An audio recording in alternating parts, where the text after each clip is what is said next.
Дурак же сын. Открывайте, зайдите в клетку, блядь. His back was under the truck!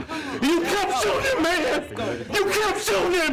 In his back was turned to you, man! He was trying to get away from you! And you murdered him, man, like you! Walls. This is Leonid Greiser, who has admitted to the killing of his 21-year-old sister, Ariada Karol, after being held by a Moscow court for 2 months. Karol was discovered with multiple stab wounds in the hallway of the building where she and her brother lived together. The most horrific part of the case was when the criminal thought he did it because Lucifer ordered him to do it.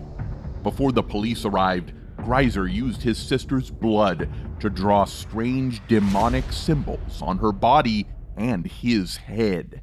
He claimed that he didn't feel sorry for what he did, and he told the person questioning him that he had a good relationship with his sister, but killing her would somehow improve things. When asked how killing her would improve things, he claimed that improvement was always moving forward.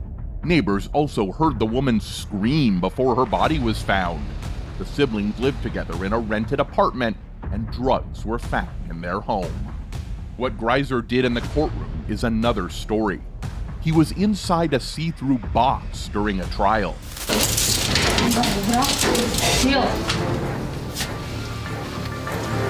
Лёва, присядь.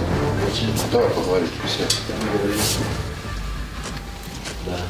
He spotted a chance to escape through a small opening in the box's ceiling. At least 3 police officers watched Greiser in the courtroom. When he managed to get through the opening and started pushing the ceiling panels to climb into the space above, the police officers quickly reacted and tried to stop him. 2 policemen climbed up the sides of the box to catch him. One of them hit him on the side with his stick. The ceiling panels started falling as the police grabbed Greiser's legs, and he struggled inside the small space above. Нажми, блядь. Куда нажать? Дайте руку. Сейчас, я тебе дам руку. Отпускай. Да. Нет, Спустись, блядь. куда? Ко мне, блядь. Все. Сука, Все, я отпускаю. Я тебе дам сказать. Я отпускаю. One officer even used a taser on Greiser to calm him down, and the situation was controlled to ensure no further escapes were possible.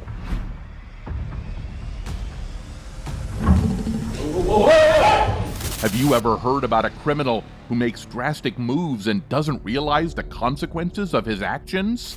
Let me tell you about Ciale Angelau, who made the courtroom a crime place. Angelau was part of a gang called the Tongan Crip Gang, or TCG. When he was just 14 years old, he started robbing convenience stores in Salt Lake City. People called him C-Down. He was also involved in a horrific crime when another gang member shot at U.S. Marshals during a chase. Thankfully, the Marshals weren't hurt.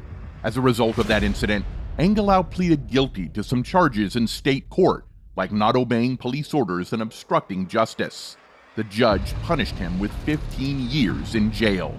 Moreover, in May 2010, federal prosecutors teamed up with local gang detectives to charge 17 members of the Tongan Crip Gang, including Angelau, with serious crimes like robbery and violence. Out of those 17, 12 either admitted guilt or were found guilty. Angelau was supposed to be the last one from the gang to go on trial. What's the most interesting thing about this case? Let me tell you. He came to trial in the courthouse in downtown Salt Lake City. The courthouse was modern with lots of metal and glass and had exceptional security to keep everyone safe, like judges, juries, defendants, and witnesses. What's most intriguing is his behavior in the courtroom. Let me tell you.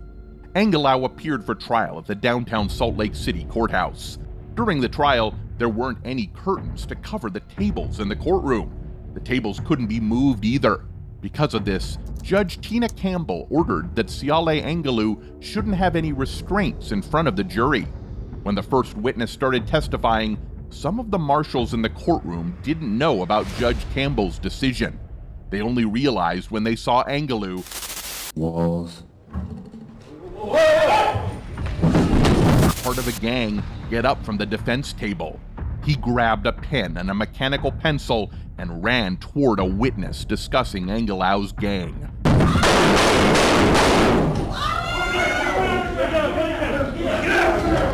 The marshal pulled out his gun and shot at Angelou, just as Angelou jumped over the witness stand. Marshall turned so he wouldn't shoot towards the audience. He fired 4 times, and Angelou was taken to the hospital, but didn't survive.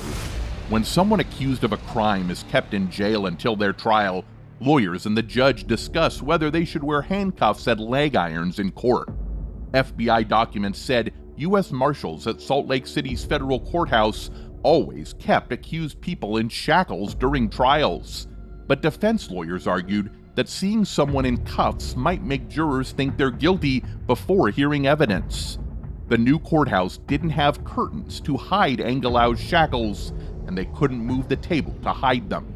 Judge Campbell disagreed with the marshal's rule and said Angelou shouldn't wear shackles where the jury could see them. If you're enjoying the video, don't wait to hit the subscribe button for the latest updates on fascinating courtroom stories. Position, naked, not eating, and not interacting with any human being. Yeah, but my son is dead, man. My son is dead. He needs to go to prison. He don't need to be laying no mental hospital. He needs to. Finally, we come to Lucas Kendall, who was found guilty of shooting 2 people in 2012. One person died, and the other was left paralyzed. Kendall received a life sentence with no chance of parole and an additional 30 years behind bars. He worked as a guard with a gun at a Miami nightclub. One night, he saw 2 guys in a truck outside the club. He thought they were doing something illegal and felt threatened by one of them. When the truck doors opened, he thought he had to defend himself. He shot at one of the guys 8 times, hitting him from behind as he tried to hide under the truck. One guy died, and the other couldn't move his body anymore. Smathers, the other victim, asserted that he hadn't heard any threats. He noted seeing the security, and Kendall noticed them too, but there was no exchange of words between them. When Smathers opened his car door, Kendall commanded him to raise his hands. Shortly after, Smathers was shot. Kendall worked for a company called Force Protection Security. A lawyer for the company said Kendall had the right training and passed background checks. After the shooting, a prison doctor examined Kendall and said he had trouble controlling his actions and didn't like being around people. Another doctor picked by the court said Kendall probably had a mental illness. Additional court-appointed psychiatrists said Kendall might have different mental problems like schizophrenia or other serious conditions. Following this, the victim's father, Donald Byrd, erupted in the courtroom. He needs to go to prison. He don't need to be laying no mental hospital. He needs to go to prison, man. Come on, sir.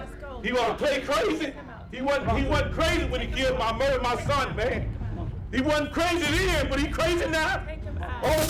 He argued that Kendall hadn't shown signs of mental illness when he shot his son and then suddenly claimed to have one. He passionately demanded Kendall's imprisonment for his son's killing. You want to lay in a mental hospital? You murdered my son, man, for nothing? When he was trying to get away from you. You was trying to get away from you, man. Refusing to believe that the perpetrator was undergoing a mental health crisis. His back was under the truck. You kept shooting him, man. You kept shooting him. In his back was turned to you, man. He was trying to get away from you. And you murdered him, man, like that. You murdered him, man, like that. Why you doing it like that, man? And you want to play crazy, man? You ain't crazy.